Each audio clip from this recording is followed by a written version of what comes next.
Welcome to Faith Over Breakfast.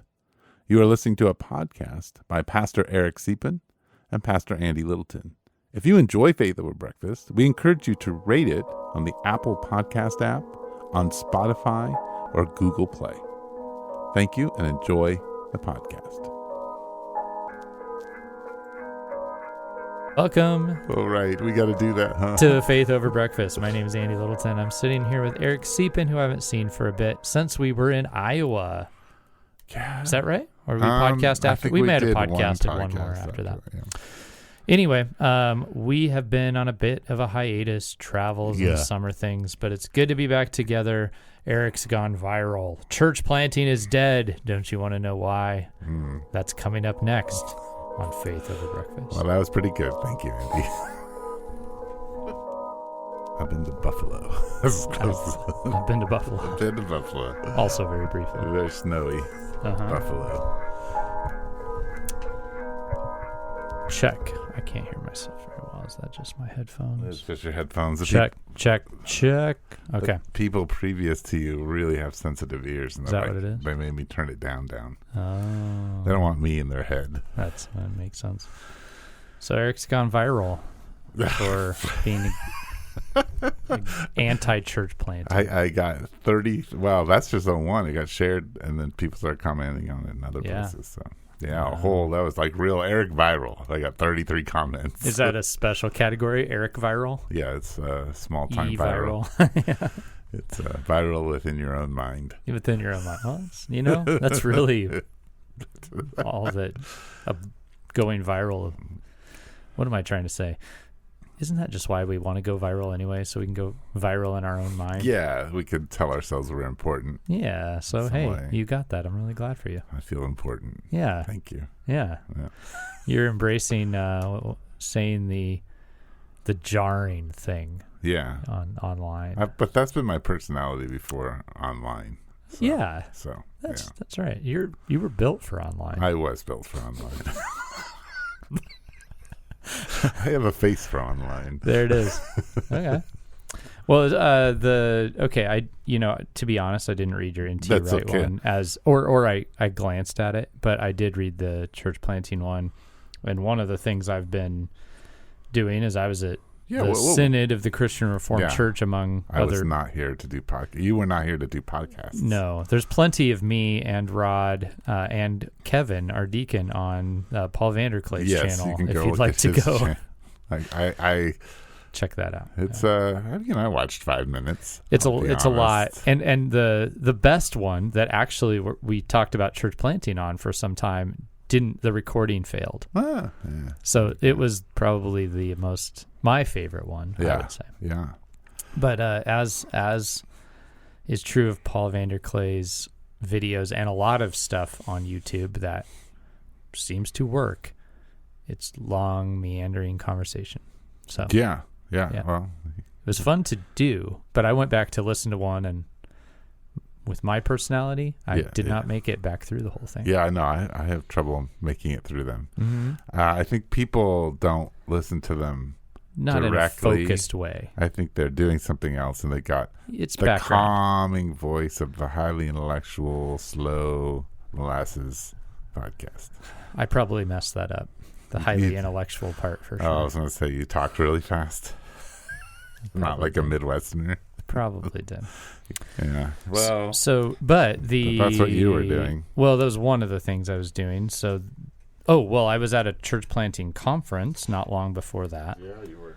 And then I was in Fresno for the Resonate gathering I do, and we looked at some church planting among Punjabi people of India in Central California. Actually, I had to eat crow because I wasn't really looking forward to going to Fresno. I looked at the weather, 101. Oof. It was hotter than Tucson. Yeah. I go, why are we going to Fresno? In the summer? Yeah, no kidding. But it was probably one of my favorite experiences. That's cool. That, site visits. And then I came home very briefly and then off to Synod. So it's kind of wild. But there was a lot of church planting discussion. Yeah. In all of those. So yeah. I'm ready to roll on that. Yeah. You could talk about it too, right? I just don't have much to say. Well, no. I mean, it was more he made a comment about abortion that people kind of jumped all over the internet. As will occur. The short version of it was that he basically seemed to be giving permission within traumatic spaces of incest and rape for people to have abortions.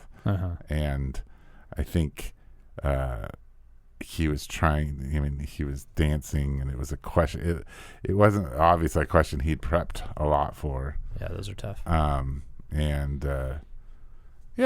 So he kind of was like, well, yes, with shame and something else, he said, great caution. Yeah. This can and could be encouraged, or something along those lines. I haven't listened to it in a while.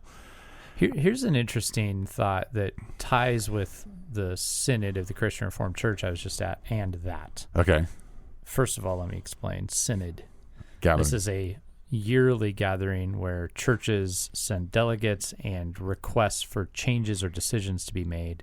Those delegates spend 10 days working through those and then making final decisions before the whole group of 180 or so leaders. So, one thing I noticed in there is there were representatives of what I might call different, I'm not going to call them groups, I'm going to call them temperaments. One temperament was more, how does this faith get represented out in the world and among the people we're trying to decide? How do we keep it compelling, make sure our witness is clear yet also compassionate and compelling, I might say. And then there was another temperament in the room that was like, it's just truth and facts. Right. And, I think that group would have said to N.T. Wright, what you do is you look that person in the face and you say, abortion is just murder, no matter what. Right. Yeah. Tell the cold, hard truth, And there's a real struggle, I think, in our denomination between which one of those do you do, or is there a time for one and a time for another, and just in our culture. And that's what I kind of intuit with this. With N.T. Wright, I assume, was trying to represent a difficult view to swallow to a somewhat secular audience. And then a group saw that and said, oh, you're not telling the truth. You're not. Yeah. Right. Is that true? Yeah. I would. He was trying to be very pastoral. I think it's, in some of these more controversial issues like this, it is N.T. Wright's weaker point. Sure. I feel like he's gotten better over the years at really sharing good, solid, on-the-ground pastoral advice. And a lot of time, I think that's come out of his Ask Anything, podcast. He's done well. I don't think he did a good job here. Okay. And I think other people he could have done a better job by laying out what is true and then also what is pastoral. This is also just I don't think people don't always think this through. This isn't really an N.T. Wright's wheelhouse. No. But if you go on a podcast where it's like Ask Anything. Yeah, so he's opening that door. But sure. But this is an interesting thing to note. First of all, being pastoral, he's more of a theologian than an on-the-ground. It's been a while since he's been on the ground. Been a while, so there's that. Number two is he's a scholar. There's maybe doing moral work, or it's one thing to be a New Testament scholar, and it's another thing to work out how the morals of religion might be presented to a society. Sure. I think of like Russell Moore's former role with the Southern Baptists of ethics and civil liberties. That was his whole role, was to try to represent the church's view to the culture and the culture to the church. That's not necessarily what N.T. Wright has invested in over his life. It's probably not his greatest strength. Yeah. I know he's been a bishop. I know he did college ministry. I know he still does a lot of pastoral stuff, but I just think he gets on in these issues, and I don't know. He seemed a little squeamish and afraid of really just saying what was true, and then also at the same time being really compassionate. Yeah. Yeah. There's the latest interview that Preston Sprinkle does with, I forget her name, the famous debater. on the anti-abortion side of things. But she's very compassionate and pretty good at it. Anyway, she did a good job. If you really want a really articulate and compassionate view, go listen to Preston Sprinkle. Okay. I mean, I wrote my view, which was, I think it's clearly murder in all cases, but there's such a strong pastoral component that there isn't a here's the playbook. No, I think that's more what he was trying to say, but he got himself in trouble. That part gets really difficult. Yeah. Which is also true whenever your view faces up to a real life situation. Yes. Yeah. Yep. Yeah, and you've got to, and the world's ever changing and the way it handles things and understands things. And so, unless you're, even as church planters, and you are younger than me, so I think you're closer to the ground on things. It's like it's just changing so fast. You have to really keep up with what people are. It really is. Yeah. I think even having started into being a pastor, church planting 12 years ago, it feels like a different world. And that's not that long. No, it's not that long ago. No, 10 years. Yeah. Seems like the approach is already very different. Yeah. To me. I would agree. Okay. So the viral church planting, it's dead. Church planting is dead. And just as the Christian Reformed Church has said, we need to study and invest in church planting, Eric Siepen throws down the gauntlet.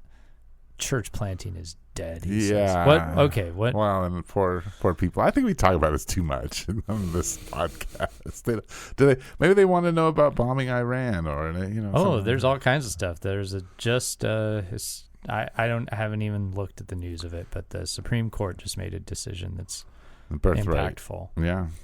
Yeah. Citizen stuff. It's just like nonstop also. That's the other problem is there's 89 things a day that are big deals right now, and they are. I probably are some of them, and I'm frankly kind of overwhelmed. Yeah, I think overwhelmed as in I can't ingest them all. Yeah. Yeah. No, it is hard to ingest them all and have a spiritual life that has discipline to it and have relational life with people. You just don't have a lot of time slots for all of the things. Yeah, and they're all available all the time. I hate it. Yeah. And then people ask, have you read this book? Or I'm like, do you know how many books I've got stacked? I'm trying to get through this one book and really understand it. There's that part too. So so all that stuff. Really, all I wrote in the article, I mean, the thesis of it was, look, there's an issue with money. Mm-hmm. I have watched way too much money be poured into. It's about Tucson.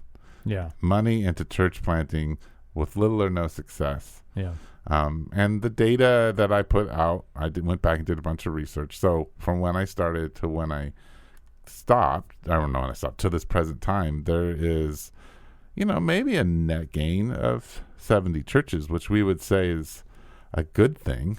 Okay. Yeah. I guess. But my argument is what I've experienced is planting a church over the last 20 plus years is that everybody that I'm connected to, there's very few of us left. Right. And some of the more successful church plants are church transfers. Yes. That people from another church or several other churches start something new and different. Yeah. Which isn't necessarily terrible. It expands gifts. And I was actually careful. I was just arguing that we need to rethink the way we spend money, the way we do seminary, and the way we revitalize church itself. And I made some proposals about how we might support small church pastors financially, and that the money that's getting poured into church planting maybe needs to be poured into creating a little bit more robust support system for churches that are ongoing but might not have a large amount of resource, but are doing the work that you might hope a church plant would do. Right. Yeah. Right. Yeah, because there's so many different situations. We were in Ontario, Canada for this, and so the whole church plant discussion was going on. Rod and I had a couple moments of sharing that, we're attempting to do some residencies, which are meant to kind of gauge if a person is a church planter. And part of the thesis there is that You get to know them and work with them a little more closely before you just, assess and start pouring in funds and everything. And, that I'd gone through a church planting process. So some of that got shared, and Rod, tells his story of a failed plant and then finding you and, coming alongside of you for a time. And so we were getting a lot of questions, not all official, some of it on the side from people. And one of the things in the highly saturated church areas, a number of people said, we have money for church planting, but nobody wants to do it. And there are a couple of reasons. There are all these empty churches where you can go and get a full-time job. So church planting feels risky. Also, there's churches all over the place, so why do we need another one? Yeah, and that's valid. I had one conversation with a guy where I pushed back on that because I said, are those churches all generally talking to the same group of people? And he said, yes. People are just moving from, in their situation, one Reformed church to another, the one that works. And then the new and immigrant communities, they might start their own stuff, but there's not the church planting funding isn't going to that. It's just cycling around. And I did say to him, you probably do need to start new things if the existing churches aren't able and willing to engage those communities. Right. If they're not, that is where a new thing can break a mold, and you need that. We heard a lot about funding in certain part of the countries, but nobody wanting to do it. And then the parts of the country where everybody wants to do it, there's not a lot of funding. But then a corrective that we heard back again in side conversations is that a lot of that funding gets shot out there kind of indiscriminately, and it's very hard to tell if it sticks. Right. A Canadian leader came to me and said, we don't always trust that the money we give to church planting is going to go to what we would consider a church. Right. And end up being used well. He said a lot of leaders come and grab all the money and live on it for a few years and do a thing that looks really interesting, but it's not a church and it doesn't last. And that makes us a little slow to give to those things. Right. And then he talked about hundreds of churches in Canada that don't have a pastor, that are in communities that have changed so dramatically that they need new ideas and leadership. Right. And so that made, that's revitalization. That's a whole nother ballgame that's hard, because you have to take an existing church and help them change, which is tough, but important. Anyway, there's some of that's why I feel like, and the sense that, like, as a pastor in our denomination, but everywhere, except for, a few spaces, you got to go spend a lot of money to get a seminary degree. Oh yeah. And that seminary degree, at least from my experience, and every time I say this, it's so funny. Every time I say it, it's everyone who has gone through seminary, a lot of times they'll say, oh, so true, but not from my experience. Uh-huh. And I'm like, I know you. I know it's also true for your experience. For the majority, it's not prepping people. We don't need high-level scholars coming to a church to be amongst the people. Right. Seminary is important. We need scholars. I think we do need those people in the body of the church. We do, yeah. and we need to do it a little bit more strategically than the way we have been doing it. But I do think that we need a more apostolic presence, and we need more apostles. So we need people who are over sections of churches who come to play apostolic roles. So they spend residencies in places, help them. They're seen as an apostolic authority. They're given authority by the denomination or whatever. Right. And they come and they help people shape things, and then they move to the next space. But they're overseeing all these things and helping people move, and so that they can assess. I like that. Yeah. This particular city needs church plants.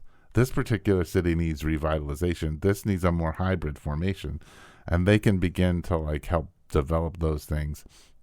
But if we were able to not have to dump so much money into seminary. Well, that was another thing that came up at Synod, was the learning pathway for commissioned pastors.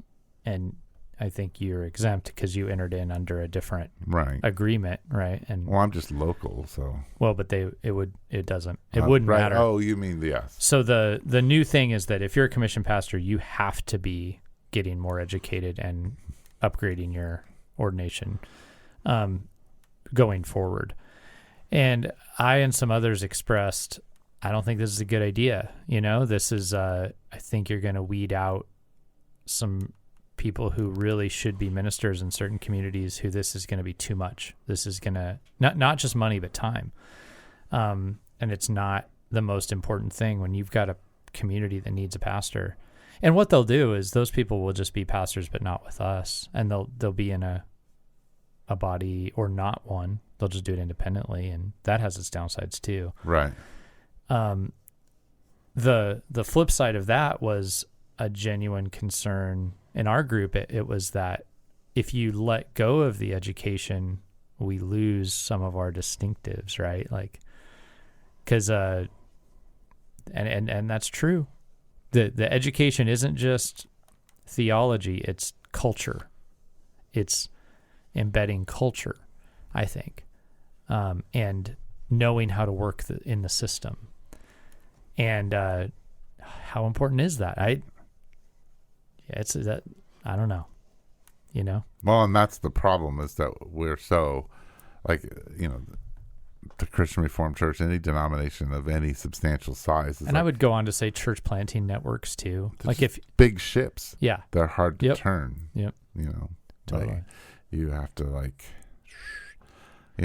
But also when you're not part of big ships, you can feel very alone out there. You can. And there's a lot you don't have at your disposal. I just had to consult with someone in the denomination about an issue, and boy, it was helpful. And I thought to myself, that's really nice that we had that available to us. Sure. I didn't used to. Yeah. Right. Yeah. Yeah. I mean, I don't know. I feel like yes and no. Like you have a pretty broad group of people in Tucson that you could have accessed for helping out those issues. Sure. So yeah, it feels to some degree. It feels official. Well, and they were able to give us advice that tied into how we're structured very specifically, and so on. Yeah. No, I totally agree. Yeah. So those things are present, but I would rather pay. I'm just saying. I think seminary education is too expensive. It is. Yeah. I think it's too much time. And it's not built around the pastor. If you're truly going to be a pastor, it's built around teachers. Mm-hmm. And if you're a teaching pastor, seminary is great for you in a larger community, because the community is built in a different kind of educational model. I agree with you that the training is generally, and when you're, I hear you naming apostle, prophet, evangelist, shepherd, teacher roles, right? Right. And so many churches lean on the pastor role is really primarily teaching. Mm-hmm. Preach well. If you do that, you're a good pastor. That's not really what the word pastor means. Right.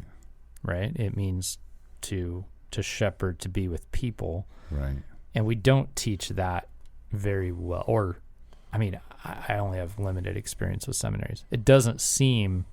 What you always hear from people is the joke, well, they don't teach you about that in seminary. Yes. Over and over from people that, right. They go off to seminary for 4 years. They're sent to plant a church. And all the unique people stuff is coming out of nowhere. Yeah. I had the weird experience of my seminary was always slow. It took me 12 years. And I was in youth work almost the whole time and church planting simultaneous. Right. And then the program I'm in now is designed, you only go to class once a week. Right. So you stay in ministry. I think those models are way better. Yeah. Yeah. Well, and my problem with it all is just that, and maybe because I am still really stuck in the low church model, even though I do believe in elder-driven spaces, and I get the being connected to something bigger and the authority structures and all of that. But I also at the same time have grown up in the church, and what I have learned is that the people in the pews are as equipped or more equipped sometimes than the pastors. Yes. And so we have this highly equipped body, highly educated body of people a lot of times that aren't allowed to do anything. And they're not even encouraged. It's that the systems are not developed for them to be part, to have, say, to just take out, or like to say, oh, this is needed, or people don't feel confident that they have those giftings. It's not part of the culture that you should offer your gifts.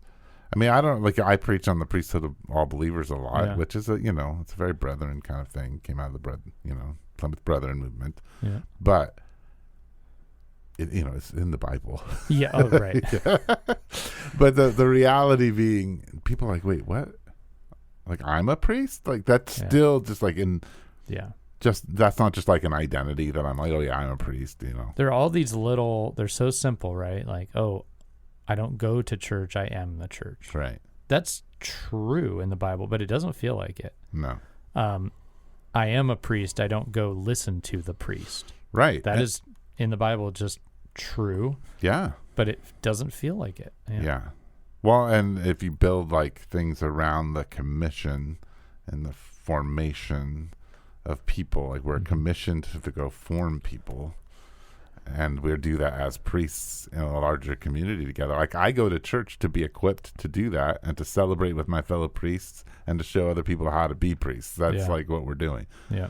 And then I'm hoping that I'm modeling what I learned on Sunday in my home and in my neighborhoods. Like, so in some ways, Sunday is the recentering on Jesus, the worship of Jesus, and the practice of the faith. Like, we're there to practice together on how to be priests. Yeah.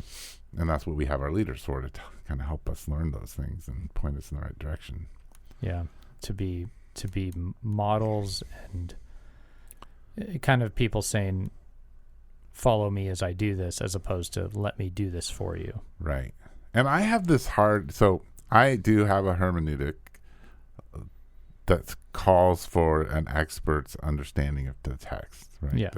But at the same time, like, one of the things that I find fascinating is, like, so you go to seminary and you learn Hebrew and Greek. And my experience of people who really kind of dive into that is that they preach, and a lot of times they're like really keen on helping you know sort of the flavor of that Hebrew text. And that's enjoyable. I have no problem with that. But when I started ministry, a very big time scholar, I was talking to him about this, and he's like, look, he got his, 10 different versions of the Bible lined up, and he said, here's all the master scholars. If you, as someone who thinks Greek, look at a translation and somehow you think it says something different than these 10 translations, you don't understand Hebrew or Greek. Right. And so he's like, don't worry. Like, you have at your disposal all the experts. And if you think like, oh, the NIV, like, you're not understanding this verse, hop over to the NASB, hop over to King James, hop over to the ASB. Like, you can just keep looking to kind of get the flavor. You don't have to necessarily have all of that. So yes, Hebrew scholars who are going to translate, who are going to help us understand how things are translated, all that kind of information. It's really good. We need them, but I need them not over in a different place. I need them in my church. Yeah. I need them. How great would it be if every church had one? Yes. Yeah. And not to correct the pastor, but to assist the pastor, to help people understand the whole, like, what's happening linguistically, or what's happening within a systematic flow of things, like. There was a brief period where a former professor who's here in town was going to our church, or at another one now, and part of their longing was to kind of have a leadership role again, and there were probably a couple of reasons that wasn't happening. Sure. But I remember expressing to them, I would just love to be able to sit down with you early in my sermon prep and learn from you and have you show me things I'm missing, Mm-hmm. And I think that wasn't quite what they were hoping for. Right. But, oh man, that sounded so cool, right? To have somebody with that level of knowledge on the topic. And as comes with genius often, this is probably why the pastoral roles were evasive, that genius led to is difficult to get the things across. Right. That's where I'm a little better. I'm not the genius. Yeah. I'm not that good with the text, but I can distill it for an audience like our churches, I think. Yeah. And so that would be more of the comprehensive, here's the body working together. You're the genius. Help me understand this Help me help you. Yeah. But that's a tough sell. I mean, I think it's a tough sell for everybody in a way. It's beautiful, but it requires, everybody doesn't get to be, well, it's the whole body metaphor, right? And how in the Bible, and the trouble is we're jealous of each other. Right. Well, and I mean, back in the emerging days, and this gets talked about in one of the comments. In fact, the person who talked to me about the text about Hebrew and Greek commented that back in those days, because he was in that movement,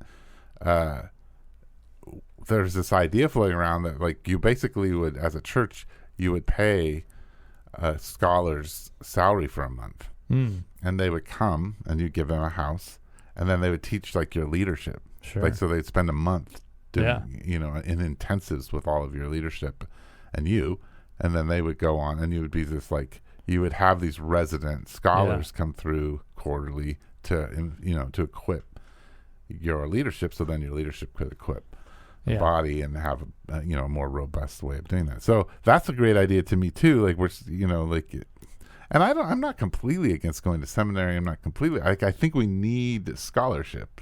I mean, I rely heavily on it, but does every pastor need to be a scholar? Yeah, I don't think so. Yeah. I just don't think it's going to happen. And I don't think they need to, and I think that's extremely impractical. And there's communities where the person who's able to become a scholar might not be able to be a minister in those communities for several reasons. Right. I mean, I think about a lot of this comes from if you grew up where everybody was very educated, it just makes a lot of sense. It's like, oh yeah, of course. But there are communities, and ones in which I grew up, in which you being a scholar makes you very inaccessible. Mm-hmm. Mm-hmm. Yeah, no, and it's hard to speak the language. Yep.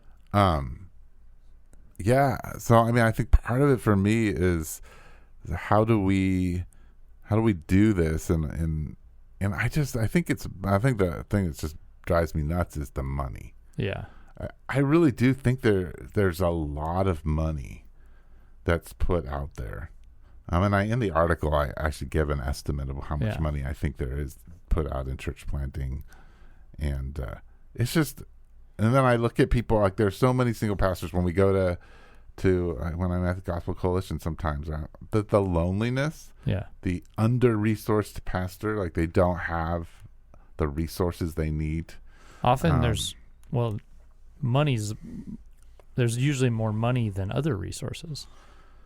Yeah, I don't see the money, but maybe you mean like a building and that kind of stuff, or what kind of resources? Yeah, I guess I'm coming from my own perspective. Like compared to my salary, most of the pastors we hang out with have a lot more money. But yeah, well, we're at the Gospel Coalition. Some of them, yeah, that they are coming from established Reformed churches for the most part. Yeah, right. But there, I know a lot of who aren't, and they're not a Gospel Coalition. Some might be, but yeah, it varies greatly. But they're by themselves. I mean, there is a loneliness. That's why they're all there. Yep. It is a loneliness that's present in there. Yeah. Yeah, but I mean, money for salaries and money for support are not present. Right. Yeah. And that's why and I need to get it written. Why I was pushing even in our little denominational classes of like, hey, let's just into perpetuity put this intern thing together so that we don't have to we're not going to cut them off, because these little churches are thriving with these guys. It's made such a difference, right? And it's awesome. And you see there's been church growth, there's been church, either in people or in like quality of community and discipleship. All that's happening because of these people. Mm-hmm.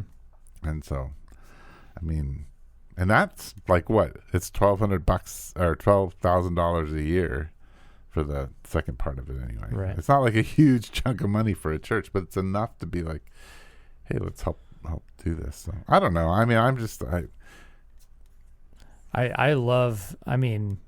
It's interesting because the church planting thing at Synod got a lot of attention, and it mostly because that department took a cut, and people were upset about that. Yeah.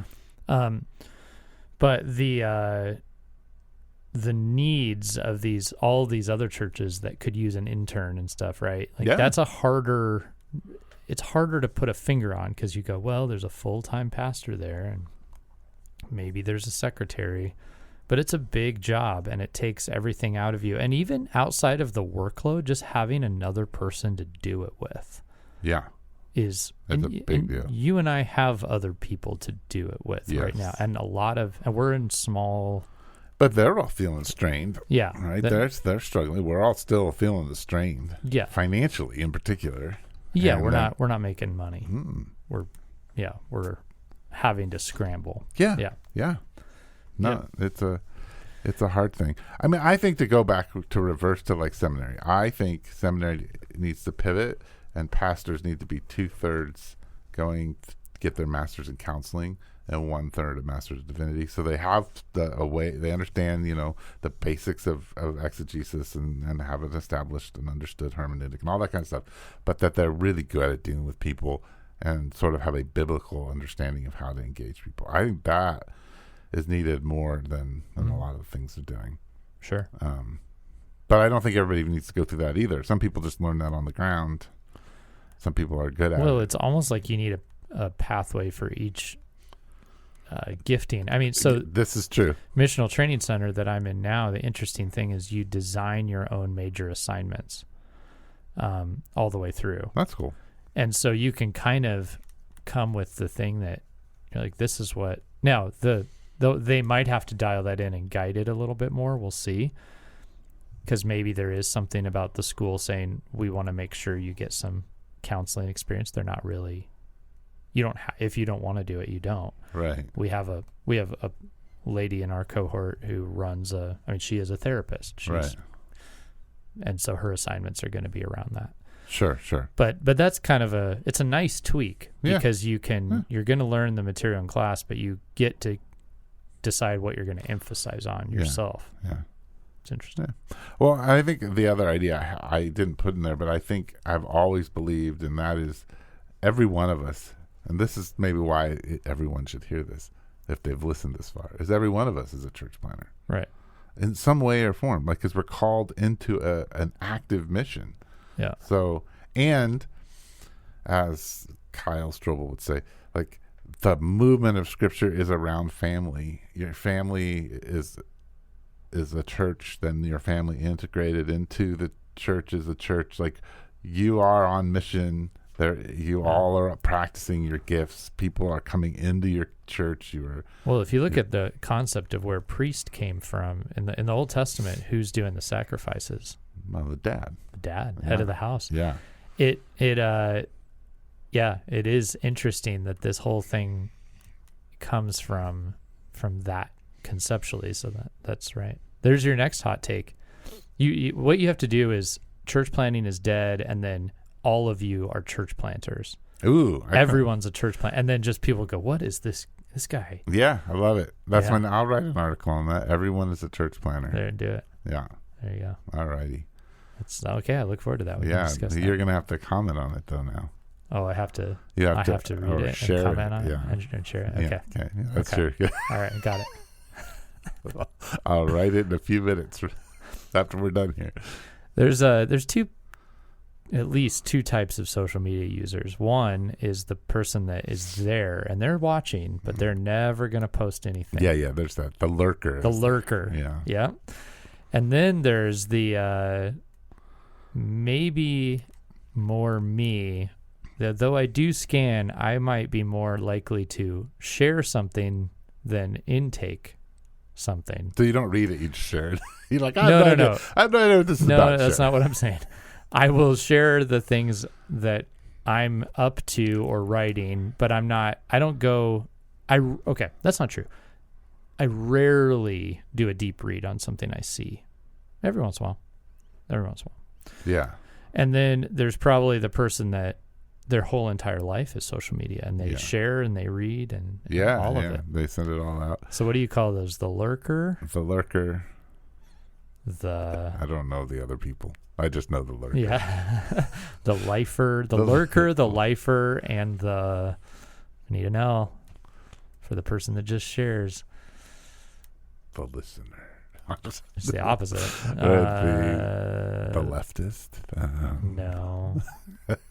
Lobber. The lobber. I love it. The they lobber. lob stuff out there.